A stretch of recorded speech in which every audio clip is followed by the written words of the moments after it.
청년 다니엘처럼 오늘 마지막 시리즈의 결론 시간입니다. 지금까지 살펴보았던 것처럼 다니엘서 1장부터 6장까지 전반부의 말씀은 여러 가지의 이 기적적인 사건들로 구성되어 있었죠. 여러분 기억하실 겁니다. 꿈을 해몽한다든지 그 풀무불 속에 던져졌다가 다시 건져지는, 그리고 사자굴 속에 들어갔다가 살아나오는 이야기 등등. 그리고 이제 후반부인 7장부터 말씀은 종말에 관한 여러 가지 환상들을 담고 있습니다. 다니엘서는. 저희는 이번 시리즈에서는 그 환상에 관한 부분은 다루지 않고요. 대신 이번에 저희가 중점을 두었던 주제는 지금 이 시대, 바벨론과 같은 이 혼란의 시대에 우리가 어떻게 살아갈 것인가. 청년 다니엘처럼 이 바벨론 시대에 어떠한 모습으로 신앙의 정절을 지키며 살아갈 것인가. 우리가 그동안 9번에 걸쳐서 그것에 중점을 두고 말씀을 나눴습니다. 이제 오늘은 마지막 10번째 대단원의 막을 내리는 결말을 맺으면서 마지막 제시하는 결론은 이겁니다. 저 한번 따라해 주시죠, 여러분. 말씀과 기도밖에 없다. 예, 그렇습니다. 여러분, 말씀과 기도 외에 다른 방법 없습니다.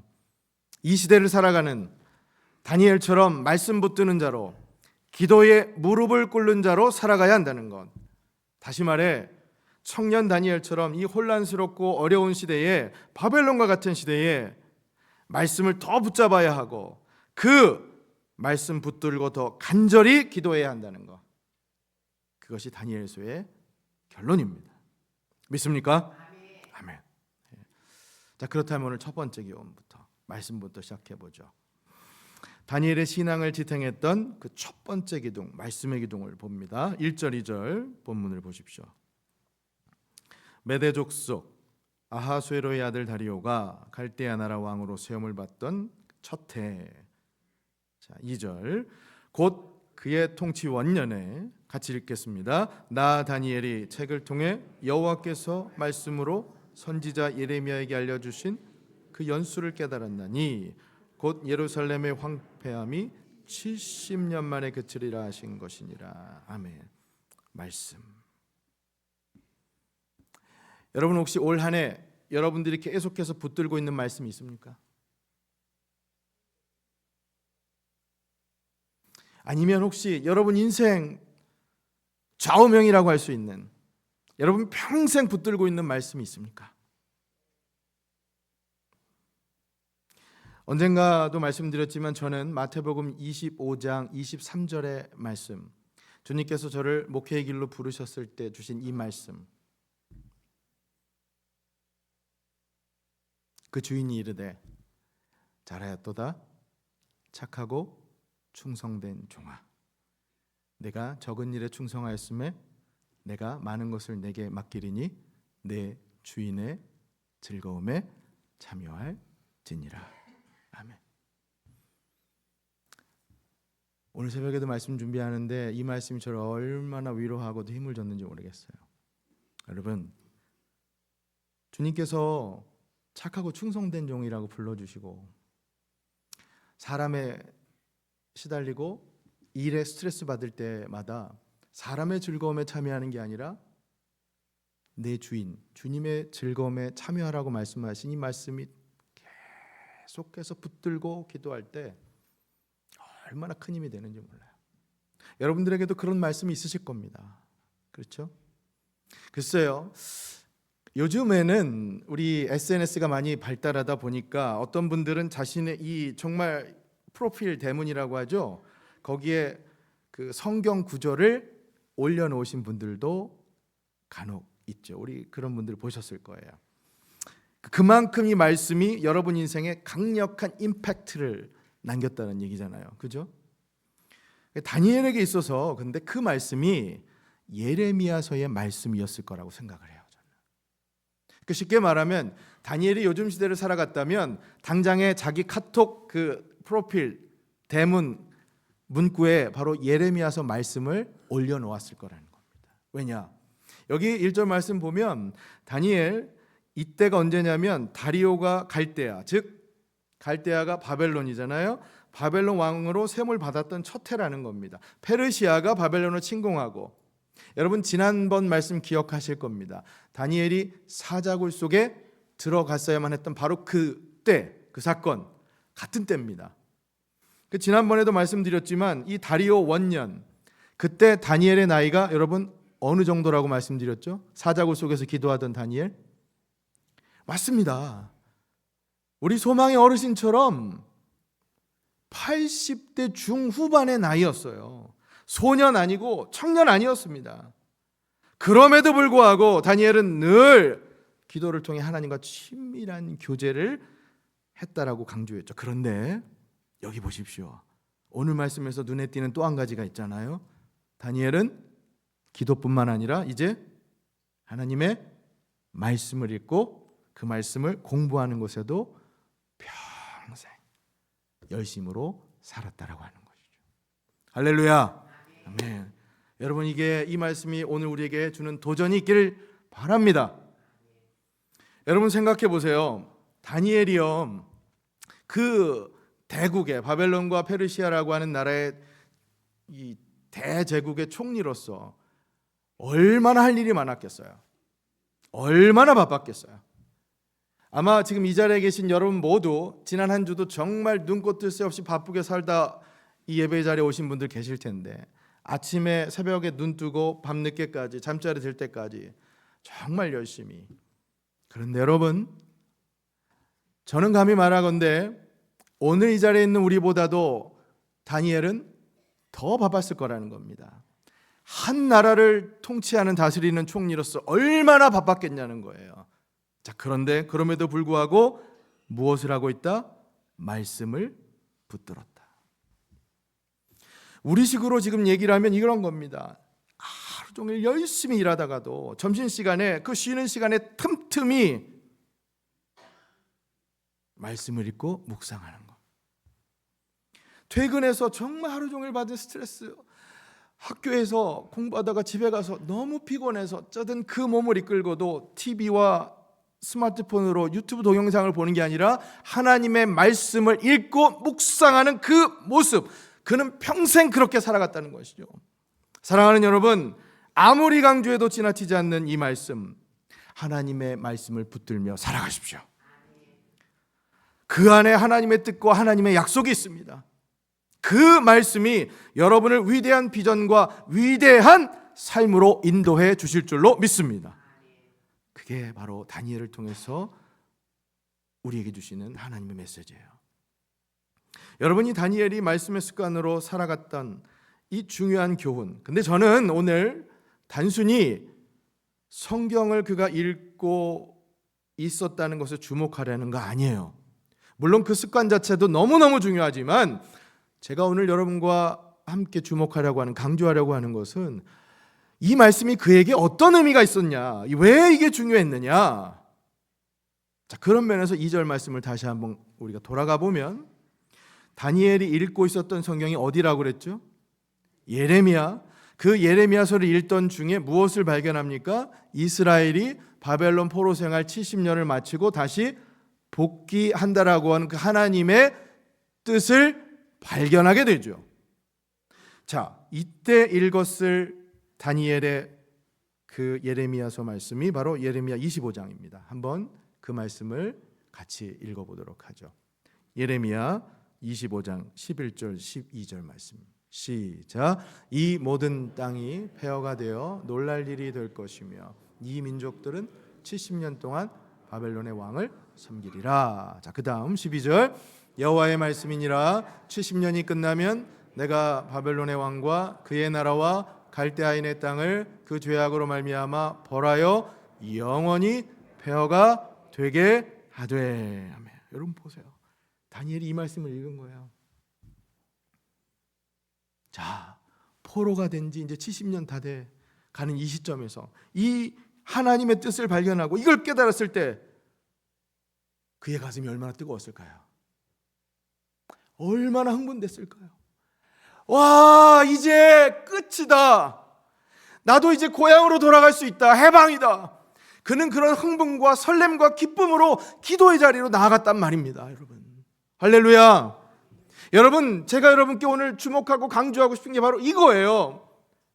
하나님의 말씀을 붙들 때 그 안에 하나님의 뜻과 하나님의 약속을 발견할 수 있습니다. 하나님의 말씀을 깊이 탐독할 때 그 안에 하나님의 위대한 비전과 하나님의 놀라운 계획을 쫓아갈 수 있습니다. 그러니 여러분, 하나님의 약속과 하나님의 비전이 담긴 이 하나님의 말씀을 붙들고 기도하시기를 바랍니다. 그 말씀에 근거하여 간구하시기를 바랍니다. 저는 여러분께 그걸 말씀드리고 싶은 거예요. 그 기도의 성자라고 불리는 조지 뮬러라고 하는 분이요, 자신에게 기도의 비결을 물으러 오는 많은 사람들에게 언제나 이렇게 답을 했다고 해요. 하나님의 약속에 근거하여 기도하십시오. 자, 여러분, 그 하나님의 약속이 어디에 담겨 있습니까? 맞습니다. 여러분, 어떤 사람이 기도 잘하는 사람일까요? 기도 오래 하는 사람? 금식 기도하는 분? 조용한 곳에 가서 습관대로 기도하는 분? 다 맞아요. 근데 다 틀릴 수도 있어요. 왜? 이렇게 한번 생각해 보세요, 여러분. 만약 여러분들이 기도를 하는데 하나님께서 원하시지 않는 기도를 한다면 하나님 마음은 어떠실까요? 하나님께서 원하지 않는 얘기를 와서 계속 주구장창 하는 거예요. 그것도 짧게 하는 게 아니라 길게 오래 하고 가요. 그것도 하루가 아니라 40일 하고 가요. 그리고 성경 말씀처럼 부르짖는 기도하라고 하니까 그냥 기도도 아니고 부르짖으면서 열심히 하나님 앞에 그렇게 얘기를 하고 가요. 기도하며. 어떨까요, 하나님 마음이? 비유하자면 마치 이런 거예요. 여러분, 어느 날 우리가 살다 보면 나한테 듣기 싫은 소리, 엉뚱한 소리 하는 분 가끔 있잖아요. 주변에. 네가 이 얘기를 꼭 들어야 돼. 너한테 도움이 되는 말이야 하면서, 물론 그게 도움이 될 수도 있죠. 충고, 조언이. 그런데 그렇게 듣기 싫은 소리 하는 분이 와서 짧게 하고 가는 게 아니라 길게 하고 가요. 근데 그것도 하루만 찾아오는 게 아니라 40일을 계속 찾아와요. 듣기 싫은 소리 계속해요. 근데 그냥 조용조용 얘기하고 가는 게 아니라 부르짖으면서 크게 얘기하면서 네가 꼭 들어야 된다고 얘기를 하고 가요. 여러분, 그러실 때 어떠시겠어요, 마음이? 상상도 하기 싫으시죠? 여러분, 기도라는 게 그런 거 아닙니까? 하나님 원하시는 기도를 해야 하는데 우리 생각만 줄기차게 부르짖는다면 하나님 그거 원하시지 않을 겁니다. 물론 진짜 기도를 하게 되면 우리의 기도가 바뀌죠. 진짜 기도를 하게 되면, 진짜 기도 가운데 우리가 하나님을 만나게 되면 성령님께서 우리를 위해 말할 수 없는 탄식으로 친히 간구해 주십니다. 믿습니까? 그러니까 우리의 기도가 바뀌죠. 그러니 여러분, 제 포인트는요, 기도는 시간과 열정만으로 올려드리는 게 아니라 하나님께서 원하시는 기도, 다시 말해 하나님의 뜻을 발견하고 그 뜻에 맞게 올려드리는 기도가 하나님 기쁘게 받으시는 기도라고 하는 것이죠. 자, 그렇다면 하나님의 그 뜻은 어디에서 발견할 수 있습니까? 맞습니다. 이 말씀입니다. 사랑하는 여러분, 결론, 부디 하나님의 이 말씀, 성경을 읽고 성경을 붙들고 기도하시길 바랍니다. 성경을 따라서 간구하시길 바랍니다. 그게 다니엘서가 우리에게 보여주는 결론적인 교훈 첫 번째예요. 저는 부디 우리 모두가, 여러분, 우리 임마누엘 교회 모든 성도들이 말씀 속에 담겨진 하나님의 그 깊은 뜻을 발견하고 그 설렘과 흥분과 기쁨을 갖고 청년 다니엘처럼 기도의 자리로 나아가서 말씀 붙들고 하나님 앞에 기도할 수 있기를 예수님의 이름으로 간절히 축원합니다. 아멘. 그런 한 주, 그런 평생을 살아가시면 좋겠어요. 자, 두 번째 교훈은 말씀에 더해서 뭐죠? 여러분, 기도입니다. 이 다니엘의 신앙을 지탱했던 또 하나의 기둥은 기도입니다. 자, 지금까지 다니엘서를 되짚어 보면 여러분, 다니엘은 기도의 사람이었어요. 그렇죠? 우리 잠깐 그 말씀들을 좀 확인해 볼까요? 우선 다니엘서 2장을 가보면 느부갓네살이 자신의 꿈을 해몽하라고 명령하면서 그 꿈을 해석하지 못하면 어떻게 됐죠? 목숨이 날아가야, 죽어야 될 판이었잖아요. 자, 그때 다니엘이 무엇을 하느냐? 기도를 합니다.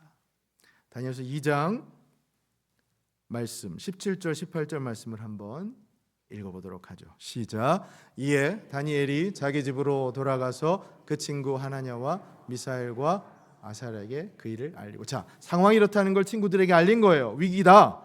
그러면서 무엇을 얘기하느냐 하면 18절 시작. 하늘에 계신 하나님이 이 은밀한 일에 대하여 불쌍히 여기사 다니엘과 친구들이 바벨론의 다른 지혜자들과 함께 죽임을 당하지 않게 하시기를 그들로 하여금 구하게 아니라 기도하게 기도를 요청했다는 거예요. 위기 때마다 보세요, 여러분. 다니엘은 기도를 통해 그 위기를 탈출합니다. 자, 다니엘서 2장뿐만 아니라 우리 다니엘서 6장도 기억하시죠? 왕이 기도하지 말라는 명령을 했음에도 불구하고 전혀 아랑곳하지 않고 사자굴 속에 들어가는 것을 알면서도 기도했던 다니엘. 자, 그 6장 10절 말씀 같이 있습니다. 시작. 다니엘이 이 조서에 왕의 도장이 찍힌 것을 알고도 자기 집에 돌아가서는 윗방에 올라가 예루살렘으로 향한 창문을 열고 전에 하던 대로 하루 3번씩 무릎을 꿇고 기도하며 그의 하나님께 감사하였더라. 아멘. 여러분 보세요. 다니엘은 이렇듯 기도의 사람이었습니다. 오늘 말씀은 이런 기도하는 다니엘 모습의 연장선상이에요. 다니엘 9장을 쭉 천천히 읽어보면 그가 기도하는 모습과 내용이 다 수록되어 있어요. 자, 그런데 특별한 거, 오늘 여러분과 제가 주목하려고 하는 대목이 있으니 그게 바로 그의 기도가 회개의 기도였다는 거예요. 이게 왜 특별하냐? 3절 말씀 한번 보세요. 3절. 다니엘 9장 3절입니다. 시작. 내가 금식하며 베옷을 입고 죄를 덮어쓰고 주 하나님께 기도하며 간구하기를 결심. 여러분, 이 기도가 어떤 기도였어요? 자복하는 기도, 회개하는 기도. 금식하고 베옷을 입고 죄를 덮어쓰고 회개의 모습. 그런데 여러분, 이게 당시 상황을 생각해 보면 전혀 말도 안 되는 상황이에요. 앞뒤 맥락이 전혀 맞지 않는다고요. 왜요? 아까 말씀 기억해 보세요. 다니엘이 지금 어떤 상황이었습니까? 예레미야서를 읽어가면서 우리가 이제 곧 해방되는구나. 이스라엘이 바벨론 포로로부터 회복되어 고향으로 돌아가는구나. 기쁨에 감사의 기도를 올려도 모자랄 판이란 말이에요. 해방되는 기쁨을 누려도 모자랄 판에 지금 근데 뭘 하고 있냐면 회개의 기도를 하고 있어요. 오늘 우리식으로 얘기하면 이 추수감사의 시즌에 여러분, 하나님 주신 은혜 우리 감사하면서 찬양하면서 그 감사의 기도를 올려드려야 할 이 시기에 회개의 기도를 하고 있단 말이에요. 더군다나 6절을 보면 그 회개가 내가 지은 죄 때문이 아니라 자신의 조상들이 지은 죄 때문에 우리가 지금 이렇게 포로 생활을 한다. 그걸 회개하고 있어요. 6절 말씀 한번 보시겠습니까? 같이 읽습니다. 시작. 우리가 또 주의 종 선지자들이 주의 이름으로 우리의 왕들과 우리의 고관과 조상들과 온 국민에게 말씀한 것을 듣지 아니하였나이다. 다른 사람이 잘못한 거, 조상들의 잘못을 지금 회개하고 있어요. 여러분, 이게 이해가 되세요?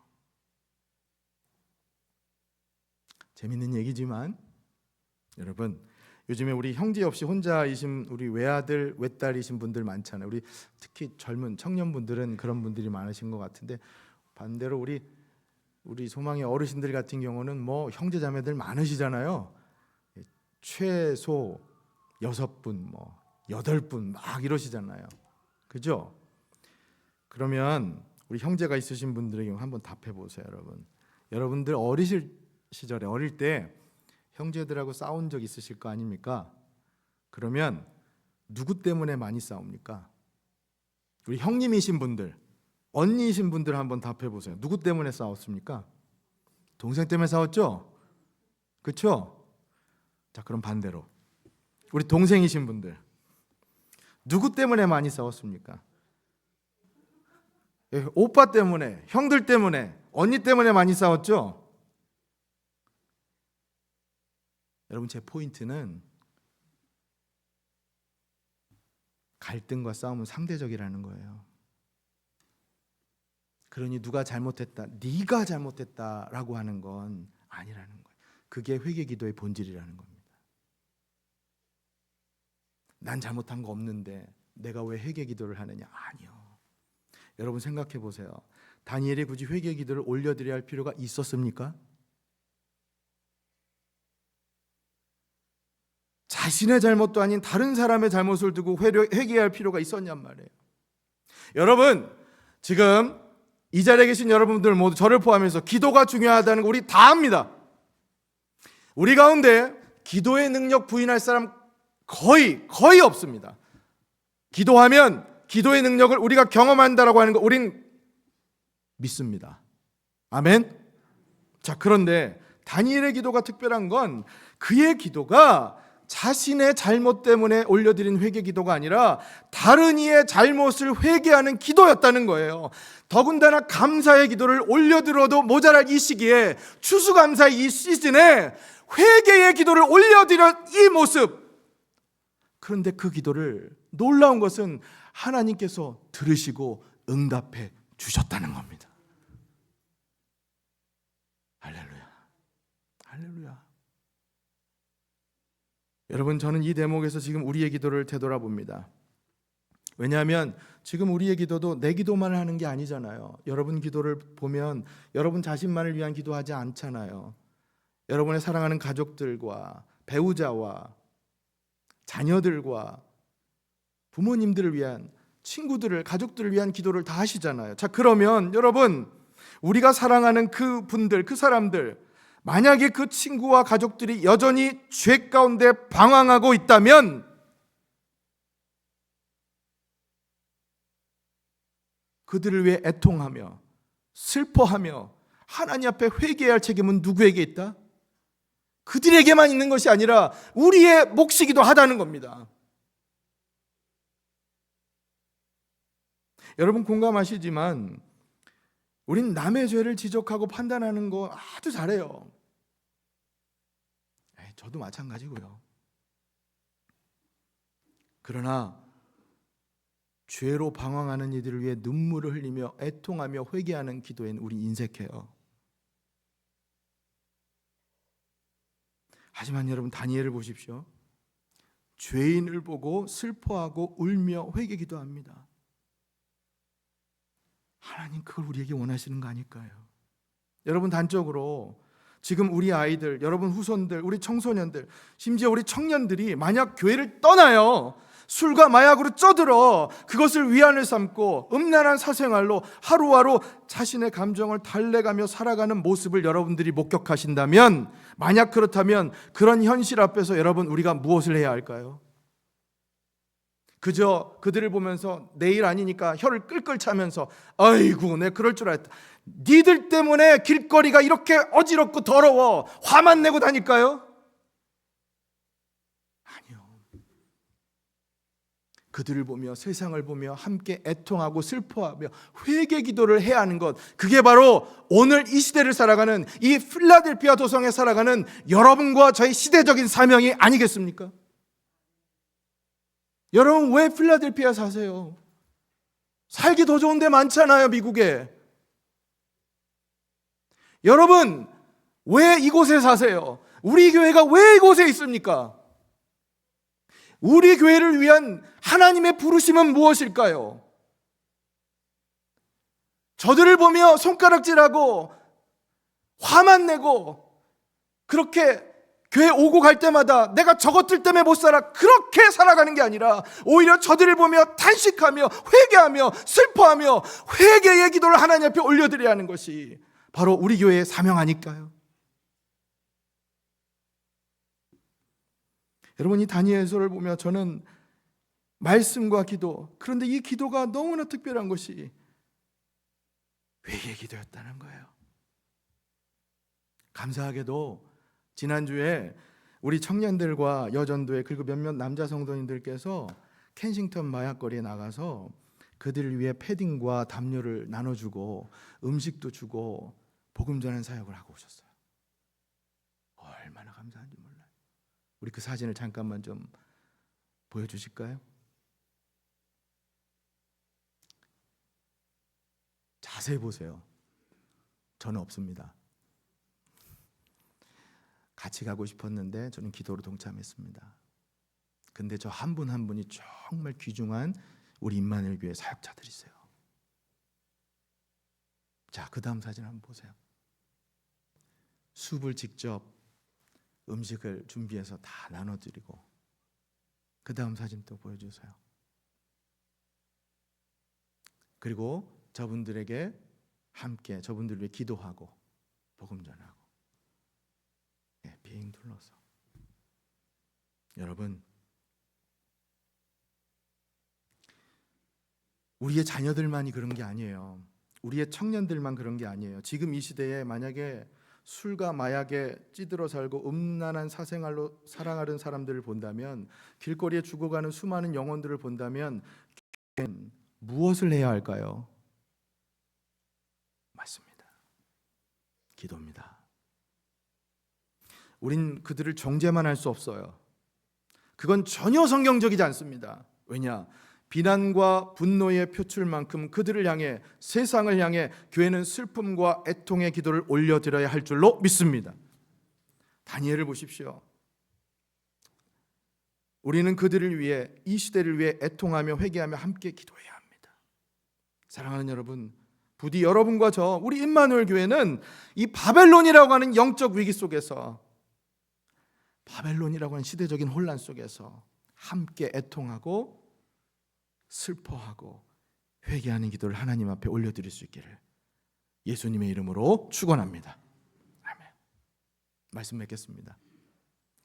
저는 오늘 말씀, 이 청년 다니엘처럼 이 말씀 시리즈의 결론을 이렇게 맺기를 원합니다. 한번 따라해 주세요. 오직